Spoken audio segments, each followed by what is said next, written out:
Maraming salamat po sa mga kaibigan natin na nagbigay oras, panahon para magbumati ng happy birthday sa akin. Happy birthday to me. And of course, nagpapasalamat ako siyempre sa Panginoon Diyos. Diba?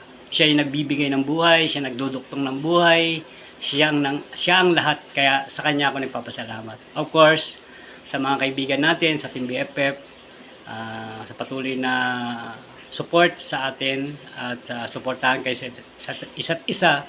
Maraming salamat sa inyo. At kay Admin Jinsky, maraming thank you sa support. Kay Co-Admin Mariam, ayan, wish ko na i-bless ka ni Lord dyan sa lugar mo. At sa mga hindi nating team, na mga kaibigan natin sa Whitey World, thank you guys. Maraming salamat sa inyo. Maraming thank you. Ang salita ay hindi enough para mag-ipasalamatan kayo. Yan. Thank you guys. Salamat. Suportahan lang tayo palagi. Ayan. At ano pa ba? Siyempre, di ba? Blessing, good health. Yan. Yan yung pinaka the best. Good health. Yan. Kahit wala tayong pera marami, yung good health, yun ang the best. No? Na good health is wealth. Yan. Ano mo yung maraming pera tapos may sakit ka naman.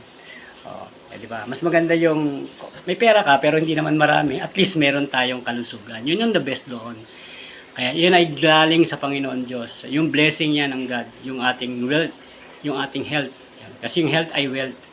So, kung wala kang kung may sakit ka, paano ka makapagtrabaho, di ba? Kaya nga health is wealth. So, lahat yan ay galing sa Diyos. Siyang nagbibigay ng kalusugan, ng dagdag buhay. So, maraming salamat Team BFF and friends sa mga hindi Team BFF pero patuloy na sumusuport sa akin. At maraming thank you guys. God bless guys. Salamat.